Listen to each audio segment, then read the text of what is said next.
Hey guys, welcome back to Hooty Hoo KSU football podcast. I'm Griffin, I'm your host. Been a while, right? Where you been? Well, glad you asked. July's really dead when it comes to college football. You know, there's just not a lot happening. And then as we get into August, it really starts kind of cranking up a little bit. So I definitely took advantage of going on vacation with my family. Really got after it. With my job, I had 3 weeks off. And we aggressively vacationed. I slept in my own bed, I think, 2 nights out of 3 weeks. So it's funny, you know, as you get older, as I am, I do miss my bed when I go on vacation. So I need to do better. You know, I don't know if I need to do better, but I recognize that I'm getting to that age where I really like my bed. And maybe I should have not vacationed for 3 weeks in a row, but instead, I should have maybe taken a week at home and just kind of relaxed here at the house. But that saying is I need a vacation from my vacation kind of applies to this. But we're back at work, ready to go for another year. So keeping that in mind, let's talk about what's going on in college football. Now, we talked about this before on previous podcasts that the generalized schedule for week-by-week football is going to be a preview episode most likely on Tuesday, and a recap will be on Sunday. Probably how I'm going to do it, that Tuesday show may change depending on when the games are being played. There was just an update this past week that the game against UTEP on October 28th has been moved to 8 o'clock p.m., so it's in prime time on Tuesday night, October 28th against UTEP. That's on ESPNU. But we'll adjust the preview for the teams depending on when the games are taking place. I don't know if I'll do the preview for UTEP, for example, on Tuesday. I'd probably do that on Monday, just so it can be consumed going into the game and kind of the what to look for. So that's kind of my plan going forward. Started this podcast in February, and for those of you who have given it a like and a follow and subscribed, I recommend everybody do that. I appreciate it. I appreciate the feedback, but it's definitely been challenging. I get together with my good friends a couple times a year, and one of our annual trips is to the lake, and we spend the weekend at a lake house together, and just have a great time. You know, it's always an incredible time. It's just the core group I was obviously grown with, extended family, but we were talking about it. They've seen the show, and it was nice to hear some feedback from them as well. What I was telling them is one of the challenges I run into is if you are a follower of a blue blood team or a team that's been around for a great deal of time, that's been successful, there's so much history that you can pull from to relate to the current product. You can compare a quarterback to a quarterback from generations ago, a running back, a defense, etc. Which we all do. Anybody who's ever followed a big-time program always does that. We always talk about how this guy reminds me of this guy back in the past. One of the harder things with this program is that I don't have a lot of history to pull from. So a lot of the things we're referencing are more current or just in the last few years. So it's definitely been a challenge. They had stated that it may not be a bad idea to have someone come on with me every once and again and kind of have that back and forth kind of banter, if you will, about what's going on, what's happening, what's good and what's bad. So it's definitely something I was listening to. And I listened to all suggestions. With this product being new like this, with this coverage of this team being new, it's definitely it's a challenge, especially when you're learning new things all the time. I mean, I remember in my first one that I ever put out there, just how long it took to upload, trying to figure it out, figuring out the green screen, and I kept blurring myself out instead of the picture, when I first did it. So it took forever. So it is funny, just kind of that learning curve, especially with getting used to this media platform. So it's been good though. I've enjoyed learning it a great deal, and I have missed doing it. On those 3 weeks of vacation, I did want to point out the whole idea for this podcast originally started with I just wanted to travel to different college football stadiums. Just wanted to go to different games. I'm a huge fan of college football. The reason why I landed, as I mentioned in the past, on Kennesaw State was because I'm an alumni there. Because I think it's an exciting story, and I think it's one of the most unique stories in the country. And I very much believe that. So I'm excited to cover Kennesaw State, but I'm still going to enjoy the sport as a whole. So in my travels, I stopped at a lot of different universities along the road, just to kind of check them out, places I've never been before, just to see what it's all about, and just kind of tick some boxes a little bit. So I went and saw Georgia Southern about 3 weeks ago to the Allen E. Paulson Stadium. Holds 25,000. Georgia Southern's been something for a while now. Back in the day, they were the Division II king, and they have made the transition up to Division I, just like Kennesaw State, but a lot more history there. Georgia State, I visited, and I had been there. I've been in Atlanta my whole life, pretty much, so I know it as Turner Field. But what they did with Center Park Stadium, it's very nice. I mean, it's an awesome location. If Georgia State ever becomes anything, that'd be a heck of a place to play football as a player, for sure. On the way to the Panhandle, I had visited West Georgia. That's a University Stadium, 10,000 seats. That's a future opponent. Both Georgia State and West Georgia are future opponents for Kennesaw State. So I want to see kind of what that was. And it's 10,000 person stadium. It's fun. I mean, it's nice. It's an older stadium for sure, but it's what you think that a smaller college stadium would look like. I don't really know how else to say that, but nothing negative about it. I stopped by Troy's stadium in Alabama, and that was the biggest stadium I'd gone to. 30,000 students or seats, excuse me. That's Veterans Memorial Stadium. Really nice.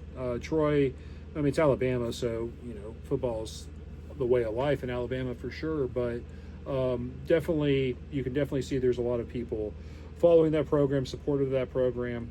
Valdosta State is the last one I went and saw.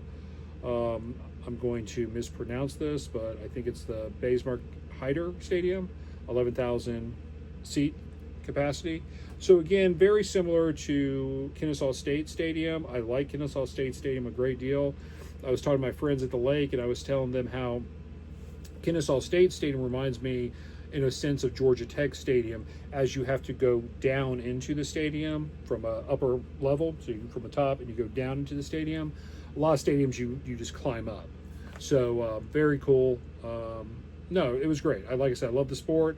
I like to see kind of what the towns are like and what the college campuses are like, and I really enjoyed that part of my travels as well, and got to experience that with my loved ones also. So yeah, so that was a lot of fun. As far as what's been going on, like I said, July is kind of a dead month, and if anybody out there listens to any podcasting shows or anything like that, sports other than Hooty Hoo KSU, I would ask why. No, just kidding. You would know that they should really struggle for content, especially if you're not honed on one team. If you're doing the entire landscape of college football, there's definitely some things out there, but if you're focused only on one university, for example, it's really tough. It's really tough because there's just not a lot coming out. You've got summer workouts a lot of times, some recruiting, but nothing that's really substantial enough. It's once we get to August where everything starts to kind of kick in, and now you've got more access. Coaches can work with players more often, and so that's kind of where I wanted to start us off here. We've gotten through the winter together from February on till the end of June. I think was my last podcast, but took July off, and now as we're walking into August, I wanted to hop back on and kind of do a reset of where we are, what's come out about the program, what people are saying, etc. The Conference USA Media Days was just last week, which I'll get to in a few moments. So a few things. I've already announced the change of time for the UTEP game at 8 o'clock on October the 28th on ESPNU. Additionally, new uniforms came out. They look great. Adidas, they look really good. If you haven't seen them yet, I really like them. I've not seen a lot of negative things to be said about it, but everybody has opinions on uniforms. I'm not much of a uniform watcher, if you will. I pay attention, but I thought these looked great. I really did. I really liked the way that those things looked. And of course, as every college football season starts, you have the preview magazines coming out of what the experts believe will be the season and what's going to happen. Before I get there, though, just this week, President Trump had issued an executive order about compensation in college sports, and I'd read through it, and it's very similar to what we already talked about the last time, but I was just going to read it to you real fast. It says it prohibits third-party pay-for-play payments to college athletes. They have to be legitimate, fair market value compensation, such as brand endorsement, would still be prohibited. So again, nothing, it's very broad. The thing that stood out wasn't as much as a football aspect to it as in other sports, but basically saying that if you make as revenue, if you make above a certain number, so let's say your revenue for the football program is $50 million that you bring in for the year, that all other sports need to be funded to fill all scholarship positions. So, for example, if a football program makes more than $50 million a year, the swim team has to be full of scholarship athletes. Like, you can't leave anybody out. I had said before that the baseball numbers were going up for a number of scholarships you can have. Those all have to be filled. If you come down to lower numbers, like 25 million, then the majority of it. The language gets a little funny, and then less than that is you just do the best you possibly can.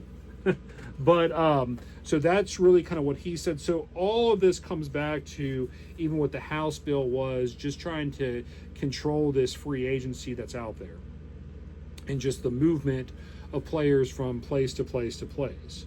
Now, the reason I bring that up is because Conference USA Media Days was just this past week, and something that came out of that I thought was interesting was that the president of Conference USA had spoken, and she had said that one thing that she was proud of was that the teams in Conference USA are retaining 54% of their student athletes versus their peers, which are retaining a lot less. So, and she had even said, it's true, is that this seems to not only provide consistency with the teams, but in addition, it also allows high school recruits to know that if you want to come here, there'll be a spot for you. Because what's happening in the larger picture is that if I'm Ohio State, hypothetically, I don't know why I always say Ohio State. Let's go Penn State. Sure, don't think I mentioned Penn State. If I'm Penn State, I could bring in a 3-star kid for depth from high school without knowing what they bring to the table, or I could get depth from an experienced college football player who's a junior playing at Northern Illinois. What am I going to do? I'm going to go with the college kid that's proven. I'm not going to go with the unproven high school kid. I'll go with the proven commodity. And that's what's happening. Talking to some friends of mine in the coaching industry, especially at the high school level, they're saying that the portal is having a negative impact on opportunities for high school athletes, that the options are limited now. I mean, you have to be a 5-star player through the roof or have just the measurables to say you're going to contribute for them to consider you. If not, they'll just go to the portal and do it that way.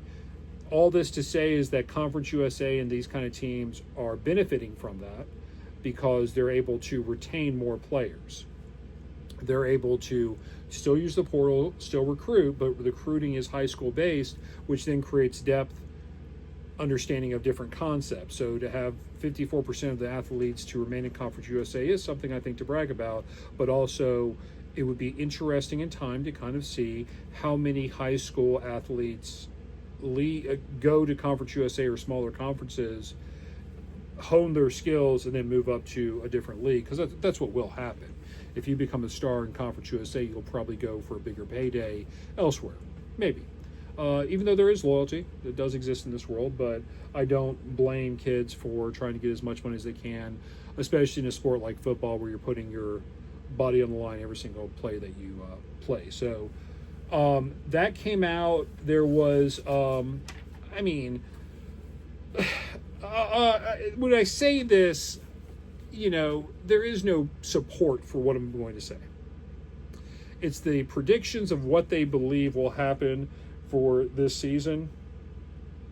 And the prediction that I see is 3-9 overall, 2-6 in conference. Okay, I mean, we'll see. We'll see. We'll see what happens with that. We can go through the schedule in a second as well. That's tough. Another thing I saw from the media days that the commissioner had said was that they're talking about group of 5 teams playing each other more, because what's happening is you have the bigger teams, let's say the SEC and the Big Ten, that they're picking up a lot of teams in conference or cross conference. So if I'm in the Big Ten, I think last year Alabama played at Wisconsin. I'm not sure if there's a home and home there, and so they'll go back to play at Alabama this year. So with that, they're talking about a group of 5 teams doing the same thing and playing each other across those conferences. So you'll have teams from the Mountain West play teams from Conference USA, the American Conference, etc.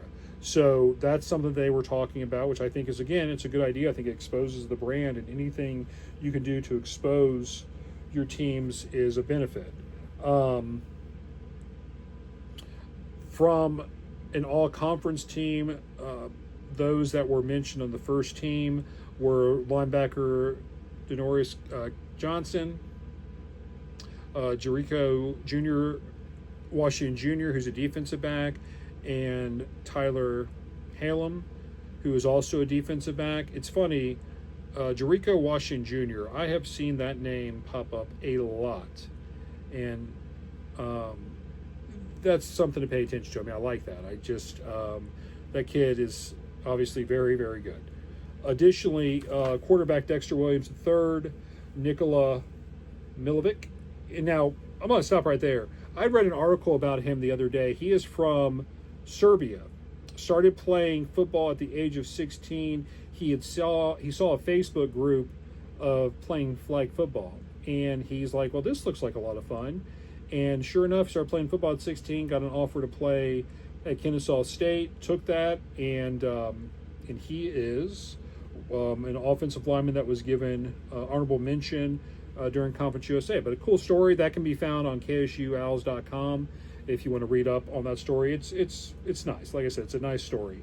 Marcus Patterson, let's see, Gabriel Binyard as a wide receiver were also mentioned during Conference USA Media Days. So, yeah, I mean, that's good to see. I had, of course, read the preseason magazines just like everybody else out there, most likely, or you absorbed it online. However, I'm a big fan of being on the beach and just reading about college football. Done it my whole life, so it's hard to break that cycle. Here is scouting on the Owls. Now, this is going to be from another coach, an unnamed coach, from Conference USA. The school doesn't operate the program like an actual FBS football team, at least from a financiers and resources standpoint. Okay. Brian Bohannon did everything he could, but you knew he was going to be the fall guy for the transition up. Problem is, I don't think they're doing anything different with the new staff. The offense will be totally different.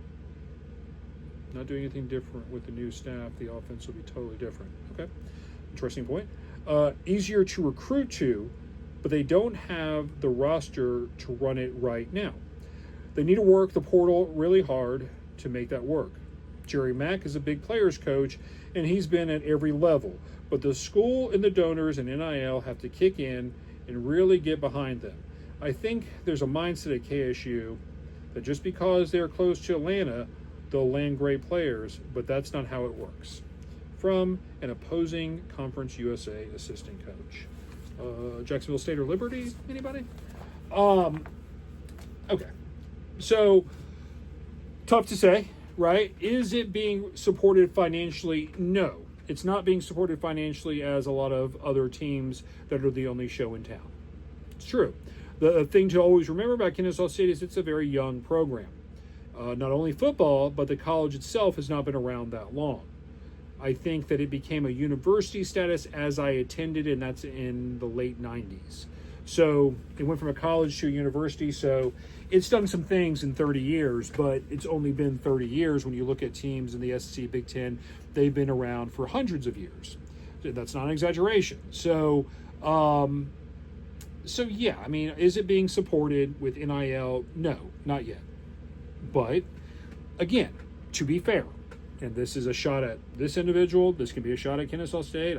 It's not meant to be, but what product are you putting on the field for people to get behind? Because it wasn't the Ophir season. It wasn't the 2-win season last year where the head coach got fired. I don't think he was the fall guy. I just don't think he adapted as well as he should have to the to Division I and the teams that he'll be playing.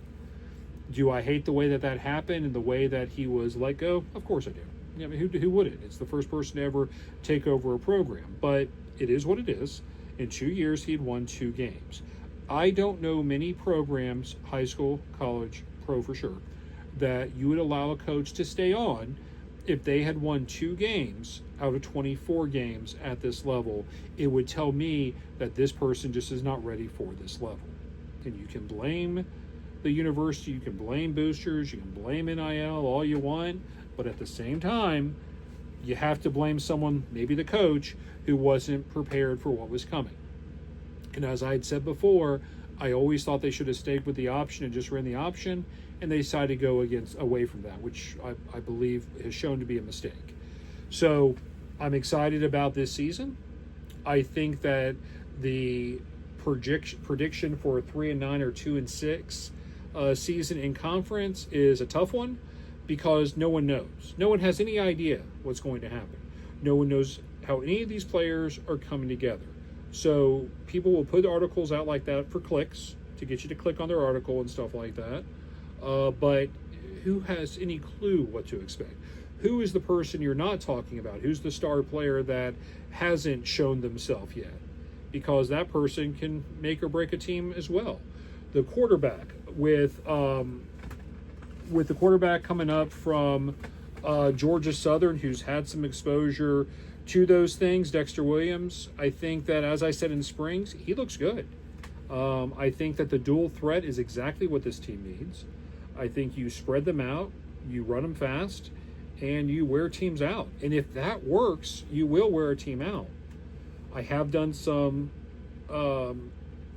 scouting for teams coming up with Wake Forest and Indiana as far as the rest of the conference. But to say that they're going to finish 3-9 overall and 2-6 in the conference, I find that fascinating because that would mean then that they would be losing to Missouri State, and I don't know who the other one was, but the Missouri State was the one that I thought was strange because it was almost like, well, this team's coming up from Division II, Division I. Who's to say that they're going to make the adjustment right away?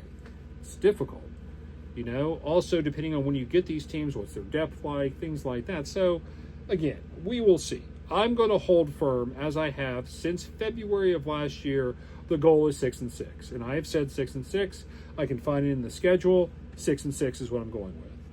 If they have an upset in the first 2 games, which I think is more likely at Wake Forest than I think Indiana, well, then who knows? You know, who knows what's possible? And yes, I'll get to Wake Forest next week as we start kind of getting there a little bit. Yeah, I mean, I like that matchup. I'll tell you that right now. I like the matchup. I'm not predicting anything, but I do like the matchup a good bit. And I think that a brand new coaching staff who's bringing all new systems in, awesome offensive philosophy, a defensive philosophy, going up against another brand new coaching staff who's bringing in all new coaches, a new offensive philosophy, a new defensive philosophy. Yeah, I mean, week 1, yeah, that has all the ingredients for an upset. So we'll see what happens once we get there. But like I said, I'll come on next week and we do a Wake Forest preview and kind of go from there. But like I'd said before, you know, there isn't a lot going on right this second as we're coming into the last week of July. It's been pretty quiet across the board, which is good. Quiet's good. You're not hearing about injuries, which is good. You're not hearing about off-field issues, which is good. No one's getting busted for driving recklessly in Athens, Georgia, for example. So that's a positive. It's a little shot to the Georgia football players who really like to drive fast. They will get there in a hurry. But yeah, I mean, like I said, I just want to hop on and let y'all know I haven't gone anywhere. I'm still here, just getting ready for the season. I am going to the Wake Forest game, so I'm excited for that. So I'll cover that for you. I'll have a kind of a recap of that probably Sunday, most likely. That game will be on Friday, the Friday before Labor Day. So that's always kind of a busy weekend. Not in a bad way. It's a good busy, but, go up there, watch that game, get back, and then, there's a lot of good games on that first Saturday as well. You've got games Sunday. Anybody who does fantasy football knows that most drafts are Sunday or Monday of that weekend. So it's definitely a very football-heavy weekend for sure, because the NFL starts then the week after. I was talking to my son a few minutes ago. We're talking about when football starts. And I was like, hey, man, good, I've got good news. This right here, this is for all you as well, so you're welcome if you didn't realize this. This is the last week of the year without football. Next week, football begins Thursday with preseason NFL. Is it preseason? Yes. Is that a great product to watch? No, but it is still football, and I will watch football.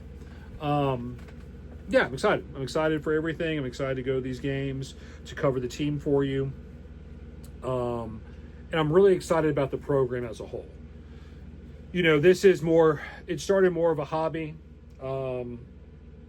something to do, and something to talk about that I really am passionate about, whether one person listened or 1,000 people listened. It became something that I was just, why not? Why not talk about it? Why not have an exchange of ideas, or if I'm talking to myself, at least get these ideas out of my head so all the other stuff that has to go in there can go in there. There'll be space for it. But I've really enjoyed it, and I'd really like for it to go someplace. I'd really like to travel and cover a lot of these games. It's tricky with a full-time job, as all of us have. But I'm thinking of ways to pull that off. And so I'll travel to as many of the games I possibly can. I cannot afford or go to, from time constraints, the game in Indiana. That's just not going to happen. Because as a parent, I also have responsibilities to my kids as well. So trying to kind of thread the needle with, family responsibilities, work responsibilities, plus responsibilities for putting this product out to people who've been kind enough to listen to it. We're balancing, and every year that goes by we'll get better. I'm not going anywhere, and so I enjoy this a great deal, and I'd love to hear your feedback. Please support the program. Please like and subscribe. Give us a review on Apple Podcasts or any place else you find your podcasting. This podcast is available at all platforms. It's on YouTube, it's on Twitter, it's on TikTok. I'm going to start putting it on Facebook. I've stayed away from Facebook. It's one of those funny platforms I've gone away from over the years.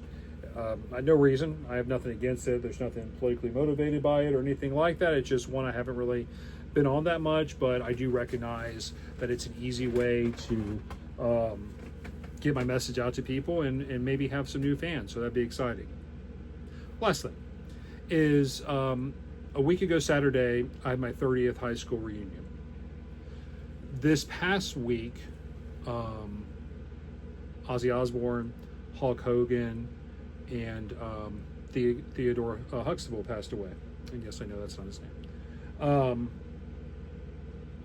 And I read this thing the other day. It's like, if you lived in a small town with one Dairy Queen, it'd been like an apocalyptic week for you. And I get what people are saying, but it is funny. And the reason I matched this with the 30th reunion was, it is funny how fast it goes. Your grandparents, your parents always warned you about how fleeting time is. That time is the one fight we never win. Time always wins in the end. And it is. It's a reminder of the things that seemed not that long ago. Whether it was listening to an Ozzy Osbourne album, or watching a wrestling match with Hulk Hogan, or watching The Cosby Show. It doesn't seem that long ago, but it really was a good while ago. And it's always funny when they say, this happened 30 years ago, or this happened 40 years ago. And you're like, wow, that is wild. To see where everybody is at my 30th high school reunion was a great evening. You know, we're all busy, and we use that as an excuse sometimes. And it is a legitimate excuse. We all are all busy, especially the more kids you have, the more responsibilities you have professionally. We are all busy. So I've not always been the best with keeping up with people, and that's a flaw for sure. But I will tell you this, that I could not have enjoyed the 30th high school reunion more than I did last week. It was just a wonderful time. I don't have another word to describe it. It was just great. It's almost like you pick up where you left off 30 years later, right? But the same greetings, the same stories, the same celebrations of people that are no longer with us. It was just a great time, and as old as we are getting, we are a good-looking group of people. I'll tell you what, we have aged well, so I'm very proud of that as well. We are holding it down. But no, it was very nice, and as fast as it's going by, because it is going by pretty fast, it was just a nice reminder that these people that were good people 30 years ago as 18-year-olds, have grown up to be good people, and nothing negative was said. No one's arguing, nothing. Everybody's just having fun, laughing, telling stories, and it was a big class. But really, really enjoyed that a great deal. I've seen a lot of messages on Facebook this week from the reunion post, that people saying the exact same thing. It's just amazing to see everybody, and it was just such a fun evening. And too many times, you don't just have those kind of evenings a lot of times, just a blast. I mean, just a blast from the moment you walk in to the moment the Uber picks you up at, let's say, 2 a.m. But it was just so much fun and so good to see everybody. So if any of those classmates are out there and see this, had a blast. Wonderful seeing you and your family, and I wish you nothing but the best of luck going forward. Hope this finds you doing well. That's it for me this week, guys. Again, Hooty Hoo KSU Football Podcast. Like and subscribe. Check out the Etsy store. It's linked on all platforms as well. And I will talk to you next week. Have a good day. Bye.